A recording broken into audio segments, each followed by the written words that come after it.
ఈరోజు మనం చెప్పుకునే నీతి కథ ఎలుగుబంటి కృతజ్ఞత. ఒకరోజు వెంకడు అనే యువకుడు పనిమీద పొరుగురికి వెళ్లాడు. తిరిగి వస్తుండగా అతనికి దారి మధ్యలో ఓ ఎలుగుబంటి కనిపించింది. అది ఒంటినిండా గాయాలతో చెట్టు కింద కూర్చుని ఉంది. వెంటనే దాన్ని తీసుకెళ్లి వైద్యం చేయించాడు.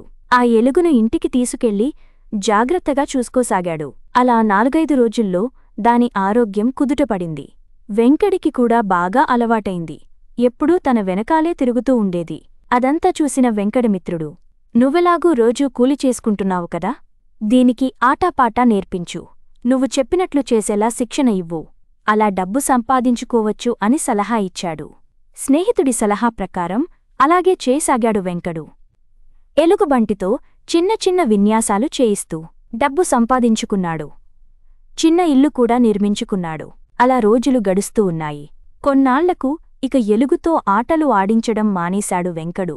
తన దగ్గర ఉన్న డబ్బులతో ఓ కొట్టు పెట్టుకుని సరకులు అమ్మడం ప్రారంభించాడు. ఎలుగును కూడా జాగ్రత్తగా చూసుకోసాగాడు. ఒకరోజు ఉదయం లేచి చూసేసరికి అది కనిపించలేదు. ఎంత వెతికినా ప్రయోజనం లేకపోయింది.